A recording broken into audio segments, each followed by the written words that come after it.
thanks, Brad, for the invite, and well done on some of the people you've had on board. It's great to see the range of speakers. I'm absolutely certain if people listen to what I've been saying, and then Stuart McGill and Mark Laslett and some other people, there'll be things we disagree on. But then that's fine, because we don't understand everything.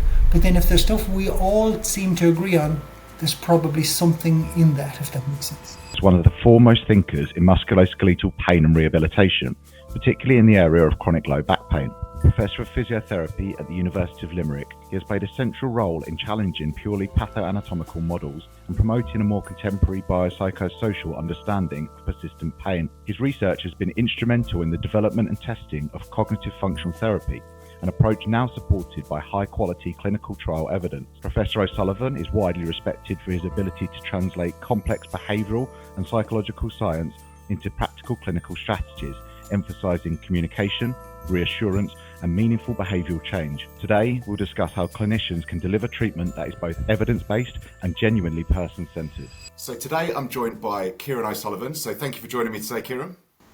More than happy to, Brad. Thank you very much. So let's crack straight into the questions. And since my time away from the whole therapy world, there's a whole new terminology of some things that have developed. So can you say to us what, in simple terms, is meant by the term biopsychosocial and what that means in terms of musculoskeletal pain? Sure. So people long before me across healthcare referred to this biopsychosocial model, which people use in different ways. In my head, it simply means that when we talk about health, there are multiple contributing factors. The biological things we think of, from infections and injuries and illnesses, to the psychological, the mood, thoughts, emotions, and the social, be that our social determinants of health, educational status, but also social circle where we work. And I guess, so in terms of musculoskeletal pain, I think that also aligns with the evidence. So for example, while I feel, and we'll probably discuss today, that we spend too much time focusing on the biological contributors to pain in terms of anatomy and biomechanics, they still have a role to play, as do imaging findings. But that to truly get a sense of what we understand by musculoskeletal health and musculoskeletal pain, we need to first of all scan all those horizons, the bio, psych and social, and then through a period or a process of reasoning figure out, well, what's the biggest thing that's going on here? Okay, yeah, that makes sense. So the next term that I'd like to just go over, if you don't mind, is something obviously that you're famed for, which is the cognitive functional therapy. And so how, if you could just kind of give us a brief overview of what that is, what that term means, and how that fits in with the biopsychosocial framework. Sure. So CFT, or cognitive functional therapy, was a term developed by Peter O'Sullivan, not technically related to me. He might be if you go way back, but he's a New Zealand physiotherapist based in Perth, Western Australia for many years. And that was a term he developed almost to explain what his clinical practice looks like. And I'll talk about it as one way to implement biopsychosocial care. The reason I phrase it like that is and I don't think Peter would, but we're not trying to say this is the only way you can practice that is biopsychosocially informed or that is compatible with guidelines. The broad principles of what it involves three related parts. The first part we refer to as making sense of pain. It's partly education, partly listening, but basically connecting with the person so they get a sense of my pain and what are the triggers and the factors involved. The second part, which a lot of therapists are very comfortable with as well, is the movement part. We call that exposure with control, but essentially physical rehabilitation, conditioning, exposing them to things that they are afraid to do or that hurt them and that are important to them. And then the third part, that medium-term lifestyle support. So helping people get on top of their fitness, sleep, stress, and overall well-being. And so when we think about, I suppose, how that fits within the biopsychosocial model, we feel it's, first of all, like addressing biological contributors in terms of tissue loading and movement, flexibility, strength conditioning, but also psychologically informed because it's heavily based in terms of looking at fears, anxieties, worries about the structure of my spine, the safety of movement. And then the social part is definitely a consideration in terms of looking at job satisfaction and all those kind of things, and social support and all that kind of stuff. But if I'm honest, that social part is probably the weak part of every intervention we've tried with back pain. That includes CFT, but not only CFT, in that I think we're getting better at figuring out how to address psychological factors like fear, anxiety, self-efficacy, but the social stuff genuinely is very important, but messy and hard to change. Okay, yeah. So, I mean, the social part, I automatically went to my days when I played football, long time ago now. But that whole an injured footballer is taken away from the rest of the team, and they're doing their rehab, and kind of they can look out the window and see in the distance their mates. So kind of it made me think in a sporting context. But obviously there is the going to the pub with your mates if you've got a really bad back and you can't go out dancing if that's the thing that you want to do. So yeah, I mean that I could see that would be a huge effect on someone's life. Yeah, and it's a good example, Brad, because that social part can be a great buffer and a protector, like the fun of being at work or doing your hobbies and sports with your friends, and it can be the loss of that social, support can be huge. Or equally, you could be working in a toxic environment or working with a coach in a sports team where you're being bullied or threatened or you don't feel secure. And so in both of those situations, that social context is important to understand. The discomfort for us sometimes is that we are probably more comfortable with things we think we can fix. Like can we make somebody a bit more flexible or a bit stronger or a bit fitter? Whereas actually if it's about, well, at home, my husband's been gambling more and that's making me feel financially insecure. They're really important drivers of pain and distress, but we can't pretend that's easy to address at the same time. Yeah, much harder to control, yeah. Okay, so when this works well, so when CFT, the cognitive functional therapy, works well, what do you think are the key mechanisms that drive the effectiveness of it? Sure. So I'll answer this in two parts. In one sense, we have data for how it works, so that's good. But I also have some preliminary data and some ideas as to what else is going on. So the things we can say with some confidence in a couple of trials now is that things like self-efficacy and fear are big mediators of recovery. So by that I mean when you measure people before and measure afterwards and you see what changed, what we see is improvements in self-efficacy and reductions in fear of movement. And if you think about what the program involves, it kind of makes sense. A big part of the treatment is making you less worried about activity, bending, lifting, twisting, running. And so that improves. And what you see over time is the people who get better are the most, who are the ones whose fear has reduced the most. Self-efficacy is a big, broad concept, but it basically assesses, do I feel I can handle a good chunk of this on my own? And again, that's what we've seen in the CFT trials. It's a big predictor of recovery. What's interesting is other treatments, when they work for back pain, also seem to be targeting self-efficacy and fear. And it's interesting that it seems to be that you can have improvements in self-efficacy and fear with like strengthening programs, CBT, acceptance, and lots of other things, in that even if the intervention is different, the people who get better end up being less fearful and feeling like they've greater self-efficacy. So we can say that part with confidence. The second part I think is really exciting and interesting, but there's a caveat coming with this. So I do think there are physical factors that are mediators or mechanisms involved in recovery, but most of the physical things we've measured before haven't looked important. So your muscle timing of your core muscles isn't a mediator of recovery. Muscle strength and size, the number of steps per day, none of those things really look like they're that important. But in the recent Restore trial, we looked at spinal kinematics, such as how far somebody moves and how quickly they move. Now, I have to put a caveat on this. To really call it a mechanism of recovery, you'd want to measure this in the CFT arm and the control arm. For logistical reasons, this wasn't measured in the control arm, so that's why I have to be cautious. But essentially, the people who got better the most and the quickest had the greatest increases in spinal movement range and particularly movement speed. So what I think is going on in terms of a mechanism is, yes, less fear, yes, higher self-efficacy, but that biologically is visible as greater speed of movement. And I think that's an important point for us to think about, because it's compatible with the fear avoidance model, and it's completely incompatible with the idea that you must be very careful and protect the back and mind it. And so for me, it's a thing we want to do more studies on. But it's, for me, I suppose, a really important reminder again of that biopsychosocial model. Up until now, because the mechanisms of recovery have been measured as being fear and self-efficacy, people have sometimes thought, well, that means it's all entirely psychological and it doesn't matter what you do. Whereas I think it really is important that we physically condition people to do things the way that is sensible and loads their spine optimally. So I hope in 5 to 10 years' time, when people ask me that question, I can say, yes, we've got clear mechanisms that are psychologically driven, and we've got these clear, it's not simply physical, but it is, physical in terms of kinematics and movement, speed, and so on. Okay, brilliant. And so just to qualify that, we're talking only about chronic pain, because obviously when someone's in that acute stage of they've just injured their back, getting that speed into movement would be something that I think I would find quite scary. So we're looking at chronic.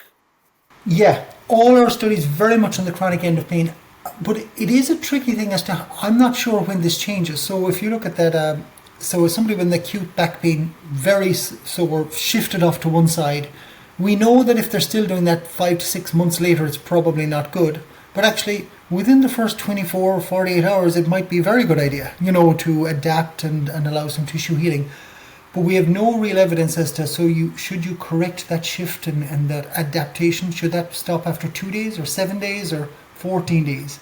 So I'm very happy that in that persistent pain, that's non-specific, that's there for a long time, that while it's scary and counterintuitive, we need to get people moving faster. But how quickly, I really don't know. I think there are many people who are still in the acute phase. They've had pain for 4 to 6 weeks.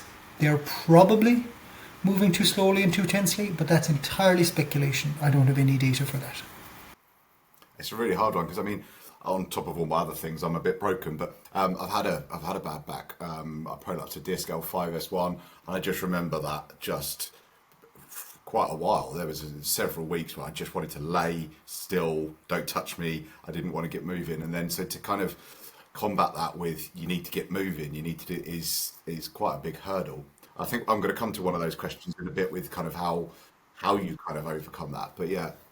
Yeah, and I think the thing is that we have to be both confident that it is safe to move, but not dismissive of the person's concern that, are you sure about this? And so there's an element to which we have to truly understand pain, but it's important that we our body language gives the impression that we are confident that it's safe.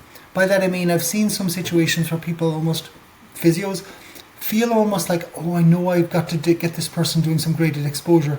But when they're saying it to the person, they look petrified. And so that's not in any way reassuring. It's like, should I bend? Oh, maybe, hopefully. I've checked my insurance is covering me, so if anything goes wrong. Whereas, again, it's not about bluffing, but actually if we really want people to feel this is safe, I must genuinely feel and believe it's safe myself. So we've got to be comfortable with the advice we'd give. Excellent. So if then a clinician wants to implement CFT, what does it look like in practice? So with a patient in front of you, how would I start to go about implementing that framework? Sure, and I'll talk about it from a CFT perspective, but I would equally, again, in case I'm sounding too biased or focused on CFT, acknowledge that good practice can use lots of different approaches. So I'm sure there will be people listening to this who haven't done CFT training or call what they do CFT, but they will be doing much of the things we're doing. So we're just about to start a study looking at physios treating teenagers with pain, and so I'll have a little checklist of things I'm looking for on that assessment. So the first thing we'd really be looking for is getting a good relationship and interaction with the patient, which sounds a bit touchy-feely, but essentially we really want to get to the bottom of the triggers going on in the person's pain. And if there are some sensitive topics there, they're not going to tell us unless they trust us, like us, feel like we're listening. So in terms of that, first high-level marker would be, is the physio or therapist doing as much listening as talking? Making sure the person feels heard, all that kind of stuff. That would be the first one. The second one would be that we are broadly getting across the idea that while your pain is sore, it's not fun, etc., that it doesn't necessarily mean that it's harmful. And so that idea at a high level that things can hurt but not be dangerous, and that there are other things that can be involved. And then that brings me, I suppose, to the final part. Well, if there are other things, what might they be? And are we in a non-judgmental but confident manner bringing up a sense of the person's overall life? So we are asking about 24-hour patterns and what makes it better and worse, but also asking, talk to me about sleep, work, hobbies. What do you do now as hobbies? What used you do? Why did that change? Talk to me about your family, your work, your goals. And of course that can seem a little intrusive and nosy if it's not done in a very empathetic manner. Now, we'll come back to some of this, I'm sure, but you'll see I didn't say there in that answer that, and they're doing deadlifts and not swimming, or that they're doing manual therapy or not. I'm confident some of those things can vary quite a bit. But if I was going to say the non-negotiables, it would be back to those things of establishing that relationship and having empathy, because, you know, when people are in pain, they're not always very happy and, you know, fun to engage with. So lots of empathy and interaction, you know, compassionately explaining hurt does not harm in a way that makes sense to the person, and then giving them some alternative explanations for pain that are, you know, convincing to them. And that might be very simple, non-technical terms. I suppose, to give an example of what that often looks like in practice, I will often talk about very basic concepts of the holistic model of health. So asking or explaining that sometimes I get headaches if I'm tired, or if I've drank too much wine or beer, or if I'm stressed. And that if you took an X-ray or an MRI of my brain and my head, you wouldn't necessarily see damage, but the pain is really there. And I will talk about how other people will say they might get headaches at certain times of their period, or it might be getting high blood pressure if I'm stressed. That these are not imaginary things, they're very real things. And if we were trying to look at reducing my risk of cardiac disease into the future, I would truly look at biological things, activity, blood sugar, control of diabetes, etc. But maybe also some of the social work pressures, mood, stress, anxiety, all that kind of stuff. Yeah, great. I mean, yeah, I think if we're kind of looking at the whole treatment of someone, you touched on earlier, and I think we're going to come back to anyway with one of my questions, but it's almost how we come about that. There's loads of different ways. So for instance, I love a mulligan technique. And I think one of the reasons that I feel like they work really well is that you've got someone who, for instance, they can't flex, they can't bend forward. You do a mulligan technique and it almost gives them kind of a glimmer of hope. They go, oh, that didn't hurt. Well, I can do that movement without it hurting. So it kind of buys into that as well. That's one of the reasons I think it works. And there's lots of arguments of manual therapy techniques that only last for a short amount of time. But I think for someone to come in and go, he did something there that made me feel better, that's huge. That makes them kind of buy into that. You know what you're talking about, that there is this hope, there's light at the end of the tunnel. And so, yeah, I think that's one of the reasons why techniques like the mulligans work. But yeah, and we might come back to talking about manual therapy, but I think, for example, I do feel there's a role for manual therapy, especially in assessment and almost validating the person's pain experience, and almost showing that I know enough about back pain to be able to identify sensitive tissues and all the rest of it.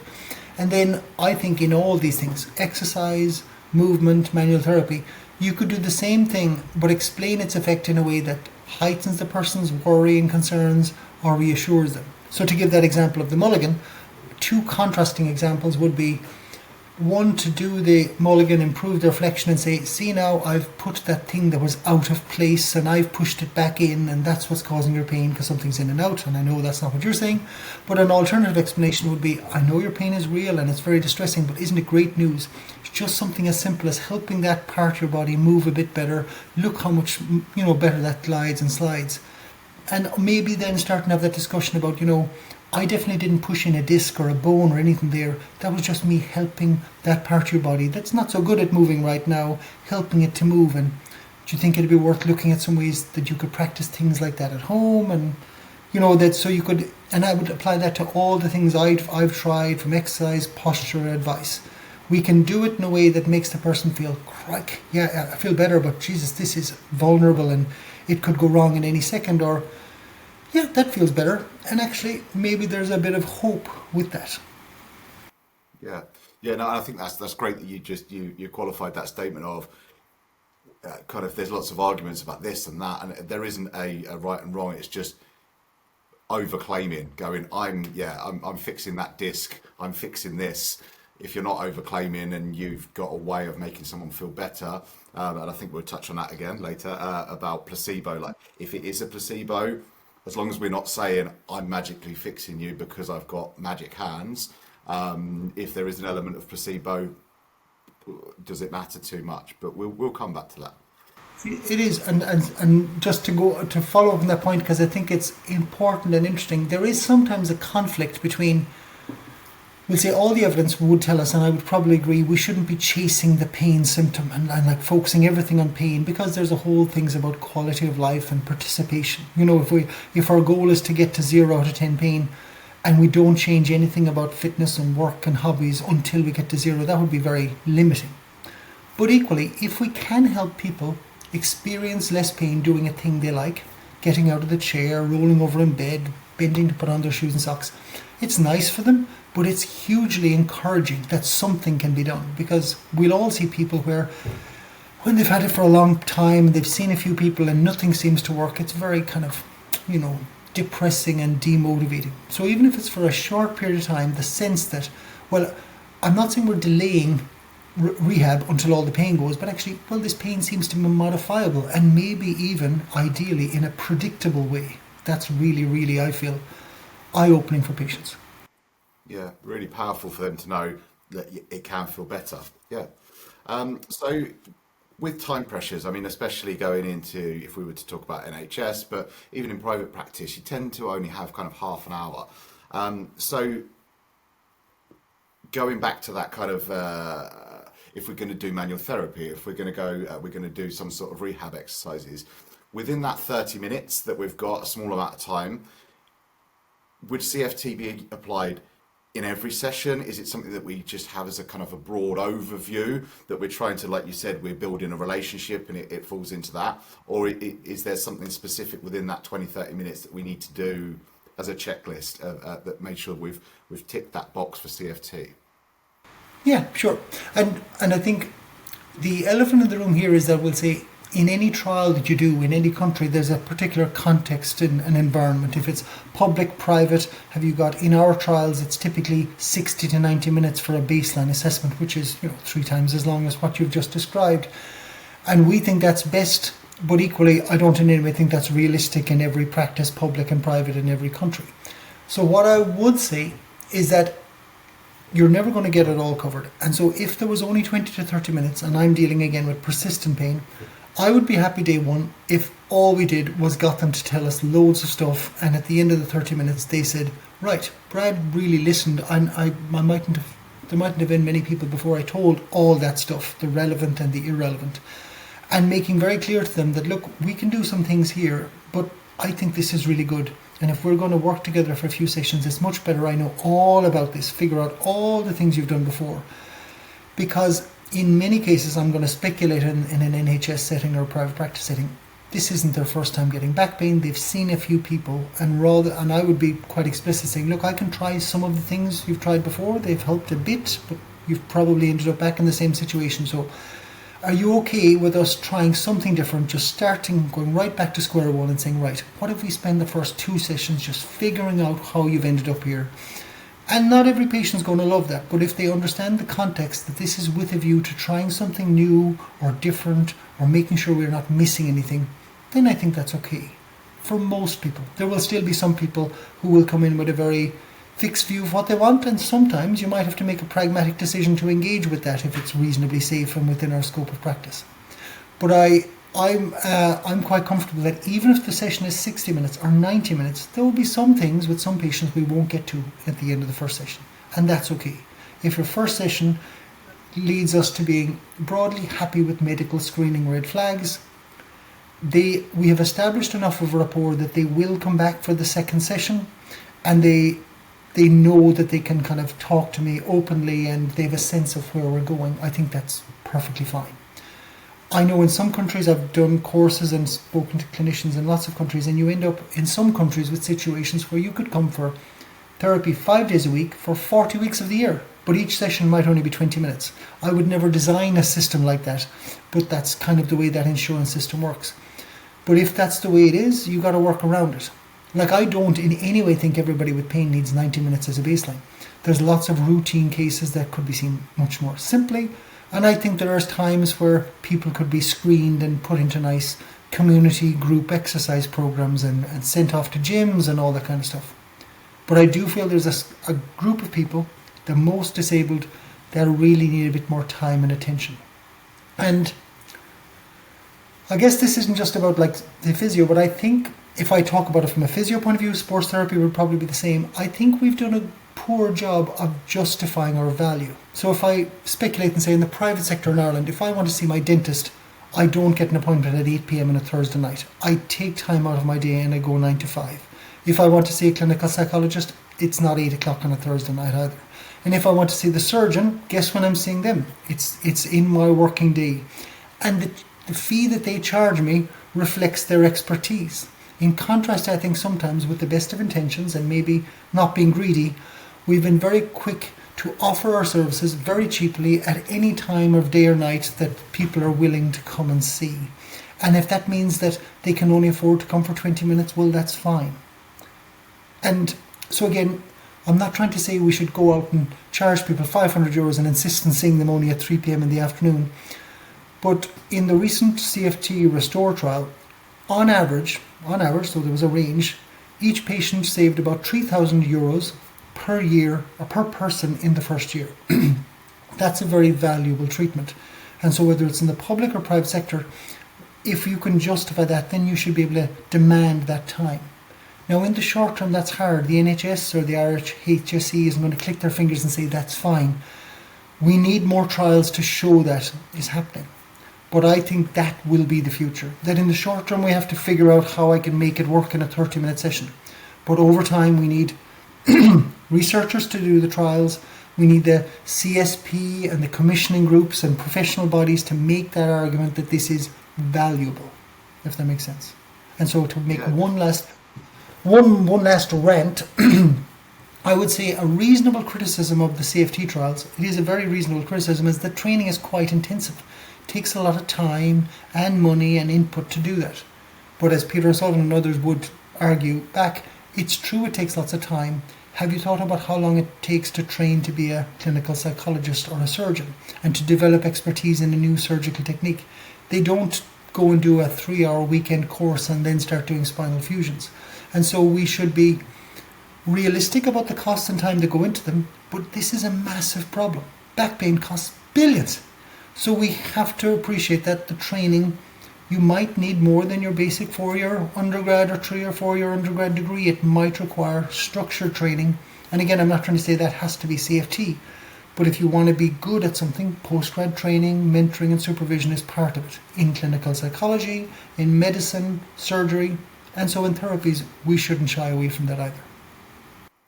No, that's great. And I mean, in terms of as well, I think anyone who's done any sort of therapy, physiotherapy, osteopathy, sports therapy, you fit around, so you're working weekends, you're doing evenings, things like that, and almost into that, the importance of it, if they're going to have an hour out of their day to come and see me, it almost fits in with that biopsychosocial, that they're putting more kind of gravitas to that treatment. So it's almost, I think that would almost help their buy-in, kind of like, I'm sorry, I've got to leave, I've got a physiotherapy appointment, kind of, yeah. It is, and I appreciate then, because I appreciate at times we have to try and meet people where they are. It might be we need to have a clinic in the countryside, in the small town, and have a gym facility near people. But there's an element to which professions should also make sure that if you are coming to see, your dentist or your GP, well, this is what an effective GP appointment looks like. So we'll say dentists don't agree to offering appointments that won't work for them, or pharmacists will have certain criteria for, if the government is going to pay for this job, well, this is what we insist on. And I'm not saying I can click my fingers in Ireland and the government listen to me, but I think you could have two options. We'll make a good treatment work in an unsuitable environment, or we will change the environment and the context so that we can really deliver an intervention well. Yeah, and it's mindsets of patients as well. Like I know from, again, I'm not picking on osteopathy because I think there's good and bad in all of our professions within sports medicine, but particularly in osteopathy because there is that. I don't know if it's the audible click or that people like to have that feeling, but if someone came into a session, obviously I was practicing as a sports therapist in an osteopath's clinic, but if someone came into the session I didn't put my hands on, they'd be going away thinking he didn't do anything. And it's that mindset of what was the point in that? They didn't do anything. Didn't click me, didn't mobilize me, didn't. So that's quite a hard obstacle as well, is to get over the what they expect. Yeah, and it's true, and as you touched on very importantly, every profession, teaching, policemen, physios, chiro, osteo, we all have a range of expertise and professionalism, it's just the nature of these things. But I think at least if we do a good history and we understand from the patient's perspective at the start, this is what I want and what I think is useful, that'll give us a sense then of whether we need to meet them or not. So even if they come in saying, I need this manipulation and this type of shockwave therapy, at least understand where they're coming from and why. And then that doesn't mean we have to give them what they want, but at least we're clear on what their expectations are. Yeah, amazing. So earlier I said about kind of some of these things are going to be difficult if someone's, especially if it is a chronic injury, chronic pain, that they've always avoided a certain movement. Have you got any kind of strategies that you would use to break that down for them, so to give them a bit more confidence in doing those movements? Because obviously you can't go straight in and go, I know flexion hurts you, let's do it, bend down to your toes. So have you got any kind of go-tos, or is it like you said, it's building that relationship and getting their confidence that way? Yeah, like I suppose I'm open to many options, but if they, let's say they have a belief that, look, my discs are gone and because of that I can't bend forward and I just know that's an absolute thing, I might try and understand why. Because they haven't imagined it, they have developed that belief for a reason, and it might have been that initially there was a flexion incident and then for a period of time that flexion truly was very painful, and then they stopped flexing, and then over time the acute pain diminished, but now they have established that they must never do that dangerous thing again. And obviously there is a risk because they haven't practiced it in 6 months or a year. If they tried it, it wouldn't be very comfortable and they would be sore. So as part of unraveling that, there's a couple of things I would typically try. In terms of understanding people's pain, I often like to get them to establish a timeline of their pain, so how that's been behaving, exacerbations and flare-ups and remissions, and then linked to that, what's been happening physically, because lots of patients come in with this mysterious pain that gets worse for no reason. And what they mean, I think, a lot of the time is, well, it got worse last weekend and I did nothing different. I didn't dig in the garden, I didn't go to the gym. But if as part of that timeline of pain and loading, we can also be asking, how's your sleep been? Oh, it was terrible last week. The kids were sick and I was up all night with them. And then you can maybe start thinking about what nights were the kids up? Oh, they were up Thursday, Friday, and Saturday I was exhausted. And then coincidentally, almost Saturday night and Sunday was when the pain got worse for no reason. Now again, obviously it won't always be as neat and tidy as that. And one coincidence doesn't convince people. But when you take the time to take a detailed history, it's often interesting that you can spot patterns that overlap. So that we're trying to identify in a non-dismissive way, there seems to be a pattern here. When you are traveling or sleep deprived or very busy at work and you don't have time for exercise, that these kind of things seem to be related to the pattern of pain. That's one option. But then as well as conceptually identifying it in your pain, and again with that I'm not saying it's a general principle stress causes pain, but you were saying your pain was worse last Tuesday and that was the day you had been traveling, not sleeping, etc. But then we often use these behavioral experiments. So by that it's essentially asking the person, what are you afraid to do, or that is too painful to do, or that, and maybe ideally that is also important to you. So I like swinging my golf club, picking up the kids, bending to pick up a box from the ground, and saying, before I ask you to do it because you might be scared, how would you feel like trying that with me? To see, do they say, well, I'm afraid, or what do you think would happen? Oh, I think if I do that I'll end up on the ground and you won't be able to lift me, off the ground, I'll be stuck. And first of all, getting them to express that feeling, and then saying, right, I'm not dismissing it, okay, how would we make it easier? So if you're thinking you couldn't lift a 20 kilo, barbell, could you lift a box of 3 kilos? Or could you just bend in standing without any weight? Or could you bend in sitting? Or if you can't do that, could you lie on your back and pull your knees to your chest? All variations of the same thing, from more advanced to more basic. And then if we pick, they eventually say, okay, well, maybe bending and sitting I could try. Right, that's our benchmark. How do you think this will go? Right? How do you think it will look? And then get them to do it. I will do it myself, and then with their permission, video them doing it on their phone, and then they look at me and see, what do you think is different? Because typically what we're trying to do is get them to see that compared to me, they're probably slower, holding their breath, putting lots more effort. And instinctively the first response there is often, well, it's hurting, that's why. That's why I brace myself. And so then saying, well, how would you feel so if we just tried doing it, not holding your breath? Or try doing it, not bracing your body so much?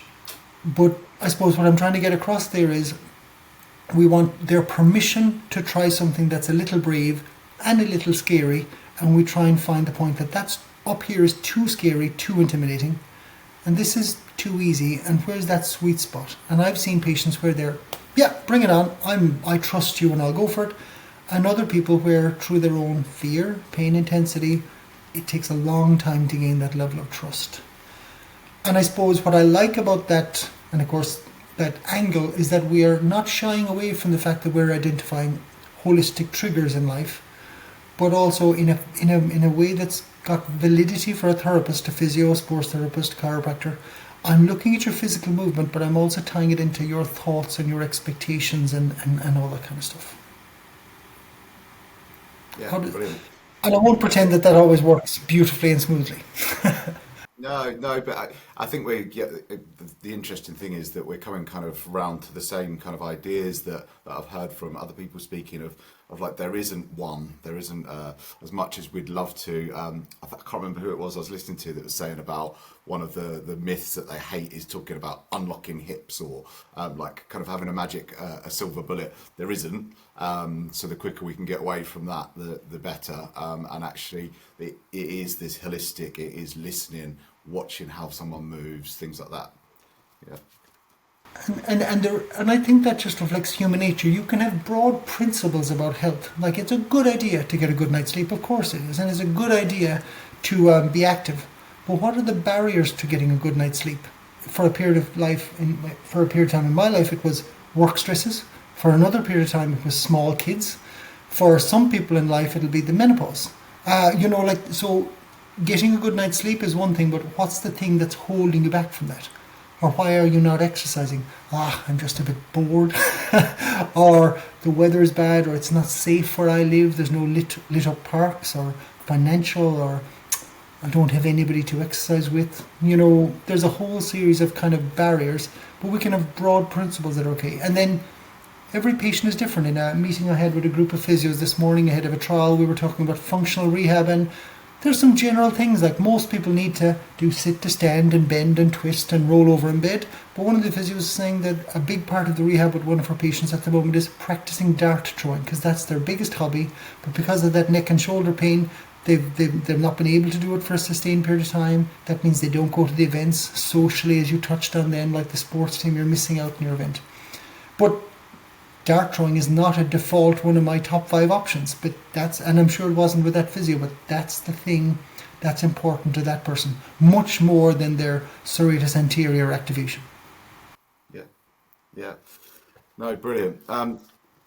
So you mentioned earlier about postures, so I just wanted to touch on that briefly about kind of correct postures and correct movement patterns. Do you have any views on how we should approach someone coming in with those sorts of views as well? I've got bad posture, or I've been told that I've got bad posture. Do you think posture plays a role? Do you think it's something we should be looking at?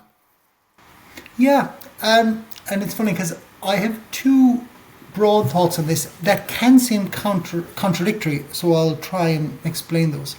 In one sense, while we have all lots of fixed views about posture, it looks like as a cause of pain, like taking a pain-free person and developing pain, it looks like posture on its own doesn't do a whole lot. In that, like, people who slump get back pain, people who sit upright get back pain, people who sit in the middle get back pain.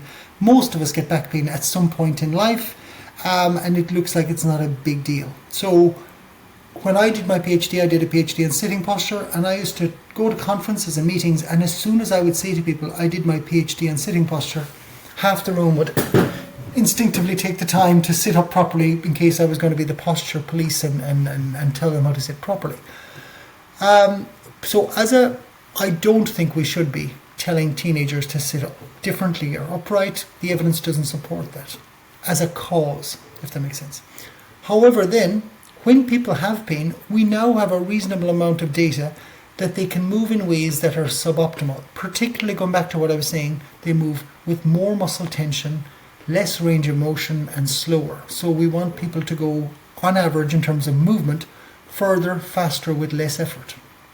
And so if you think about, say, somebody from a chronic sports injury like an ACL rehab, when they're going back to return to play, we want to get range of motion and strength and so on, but we are also trying to get that knee to shock absorb and load and deal with that. And that's what I see we're trying to do with spinal pain, as it's getting back to work. Yes, getting flexible and strong, but getting that subtle flexibility and movement variability in place. So when we talk about posture, I don't think we need to worry too much about the angle, if that makes sense. But our ability to shift between sitting to standing to bending, can we make that as boring and kind of fast, free, easy as possible? The variability thing is interesting because, like the ACL example there, you want to be able to move and shock absorb. I don't think it's a good idea for our spines to be rigid. I think if you miss a step off the pavement, your body should be able to shock absorb and move freely.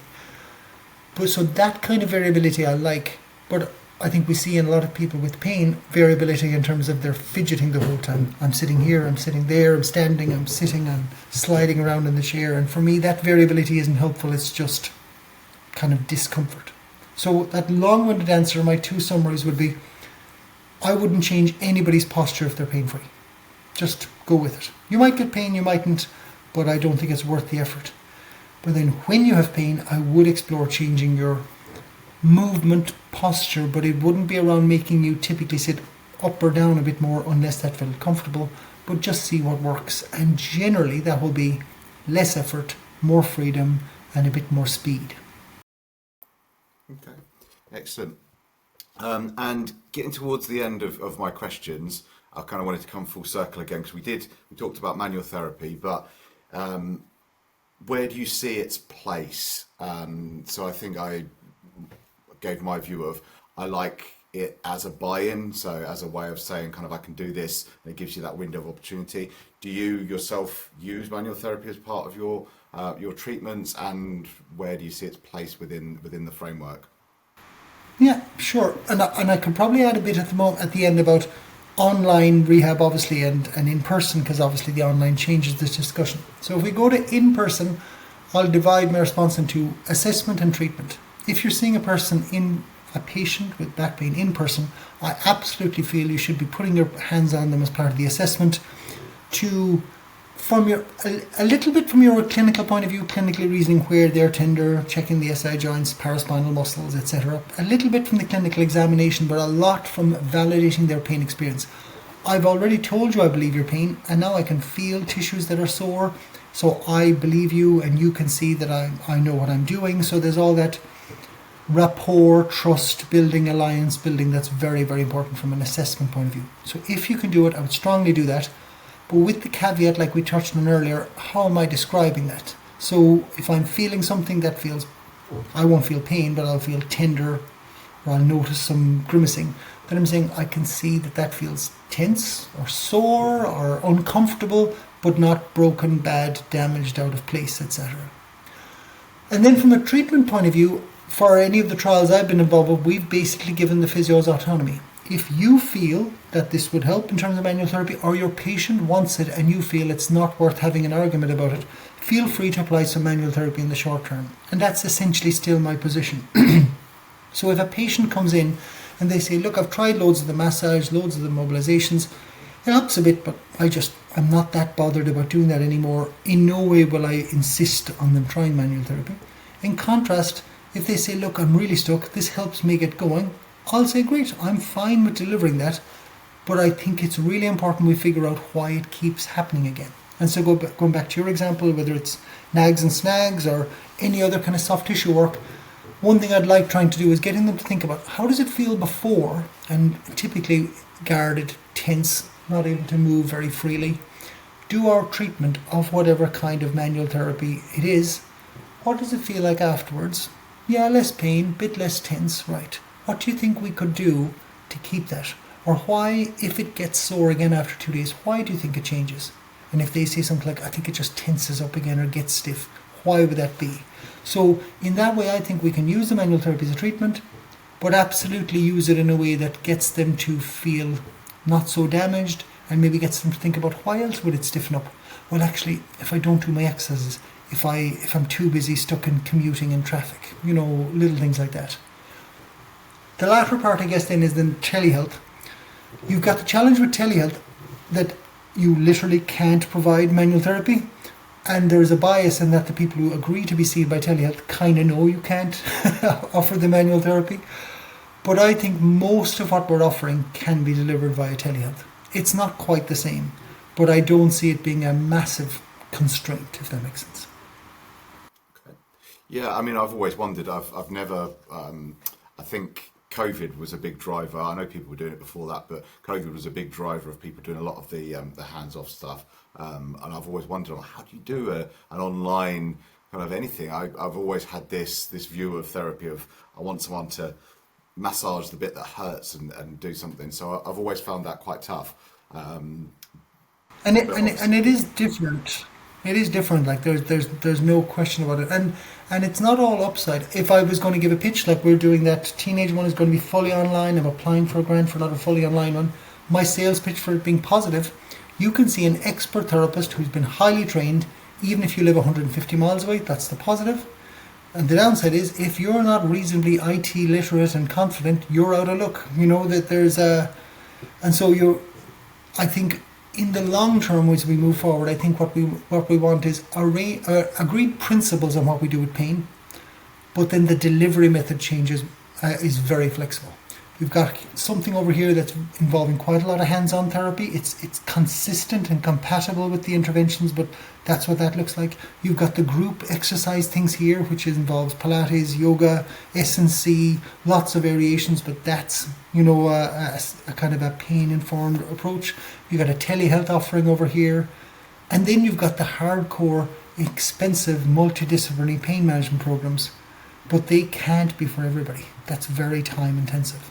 But that across the board, my view would be that, right, we've got if you looked at the key messages in every group, they're the same. But some people like group settings, some people don't. Some people want the hands-on, some people don't. And we're trying to say, right, you're in program 2, you're in program 4, and we mix and match the offering depending on if you're living in central London or if you're out in, the Highlands of Scotland. Yeah, great. So I don't want to keep you for too much longer. So we kind of, you went into that a little bit then anyway. So I've got 2 more questions I wanted to ask you, which were going to be, where do you see kind of the future of physio? So the management of persistent pain, in this case, over the next 10 years and beyond.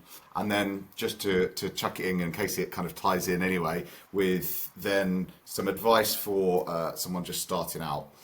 And I suppose that does tie in that how are things going to be evolving over the next few years, do you think? And kind of how can someone be the best physio going forwards? Yeah, sure. So where I think it's going in the future for I suppose, back pain and I suppose physio and therapies, I think in one sense, conservative rehab, physio, chiro, sports therapy, psychology, osteopathy, over time, we're going to have to lead more because the evidence really isn't looking like we need more surgeries, more injections, and even not that much medication. And so without any one discipline owning the treatment of pain, we probably need to figure out how can we do stuff that's evidence informed. So I'm pretty confident, like I'm a physio, I'm very proud of my profession. I'm pretty confident any number of professions could deliver 70 to 80 to 90% of what I do with patients, if that makes sense. You've got some basic screening, you've got some education, some basic movement advice, some lifestyle advice, and some of those skills are physio-specific, but lots of them are things that I sensible, interested professional could learn, if that makes sense. And I think we can probably make progress by being not too territorial, if that makes sense, and then being confident that we are well suited to helping people with pain. The challenge there is that, we each can have a particular identity. We're the manipulation people, we're the exercise people, and they're all good things. But unless you're in a multidisciplinary setting where you can say, Brad, now the patient can see the psychologist in the first half an hour, and then the physio, and then the OT, and then the S&C, and they can pay for all that, or the government can pay for all that, it's more likely that each individual person will need to broaden our skill set a little bit. If I was going to give advice to young or emerging therapists, I would say, first of all, see lots of people practicing and be willing to see patients with them. So rather than talking in the abstract, it's really hard, but get them to watch you with patients and see other people with patients and give kind, compassionate, but honest feedback, if that makes sense. And that has to be in a safe space. You don't want to be with somebody who's trying to show you they're the expert and you know nothing. So it has to be, in a safe space. And I would say that there are key gaps in CFT and all approaches right now that nobody's really hitting with enough detail and attention. To give an example, there might be territory around who's the manual therapy profession. You can probably off the top of your head think of lots of people who think, well, we're the best at giving manual therapy, or the S&C exercise prescription space. But who are the people that are the experts in sleep advice? And it's a massive issue in people with persistent pain, whereas there's I don't know if at least in Ireland, there's one or two little sleep clinics, but that's very much based on people with sleep apnea and other respiratory problems. But actually, are you the therapist who's actually brilliant at linking pain with sleep? Or are there other angles that, an individual therapist can come along and be particularly good at? The telehealth angle is good, but we'll say gaps in our current offerings. The social prescribing space is another space, I think, where there's lots of us knowing that it'd be good if you could get out and do stuff, but are we good at linking in with the park runs, the men's sheds, the community organisations, and bridging the gap between the health service and the local gym or the fitness programs and that kind of stuff? Because I do think there's probably more juice to be kind of squeezed from the getting people active in their community than there is from improving the rep range and the time under tension of our exercises. They're really important for tissue loading and conditioning. But for people with pain, I think that participation in the community, the fun, that's probably where there's more to be gained. And that's, I think, again, a gap in our current offerings. It's interesting you say that, because it just made me think, I can't remember what the program was called now, but they had basically put toddlers and babies in with elderly care, and all of a sudden you saw this frail person that could hardly move on the floor playing with the little kids, because it's kind of that. So you would have, if I would have said to that little old man or little old lady, I want you to bend down and pick this up and do that. But when there was that element of it being fun and obviously them playing with a child, they were down on the floor and they were moving with them and playing with them. So interesting. And it is, because there's a reason, there is a role for the thing we call exercise prescription. You've got a weak hamstring that keeps tearing, we need to sometimes prescribe very specifically. Whereas I think what a lot of people with pain, it's more exercise permission. That we're saying, look, if you'd like to go golfing or gardening or playing with the grandkids or walking the kid in the buggy, it's safe. You might be sore. Here are some tips that might make it a bit less sore, but I wouldn't hold back from life waiting for this pain to get better. And I think you've touched on it there with the fun element. So I have two kids, they're 12 and 10, and they're the centre of my life, as they would be. But if I say to them, we'll go for a walk now in the beach or the park with me and your mom, it's like, so a walk in the park, like we did that in COVID, Dad, do we still have to do that? But if I say, will we go to the park because we're meeting some of your cousins or your friends there, they'll go and they'll run for 1.5 hours to 2 hours non-stop, and then come back only to be fed or watered, if that makes sense. So the sense of something being fun and engaging is really important. And I think that's why when I mentioned that lifestyle piece, we want to be really careful that that's not us kind of saying, now, Brad, don't be a naughty boy, don't be smoking, don't be eating sugar, don't be drinking beer. That we want it to be, what's the stuff that brings us a sense of fun and joy? And for me, that sometimes my good stuff, if I look at it, that is exercise, and it is getting a good night's sleep. But actually, tonight I'm going out and having some beers with the people who volunteer in our local sports committee. We're having an end of year night out. And we will eat too many calories and might drink a little bit more beer than is recommended. But in my life, I would argue it's a good thing, if that makes sense, as long as it's not every night. So being honest about what makes us feel good in a holistic way is probably part of that. Excellent. Well, thank you very much for your time. I'll let you get away there, but just a massive thank you for joining me.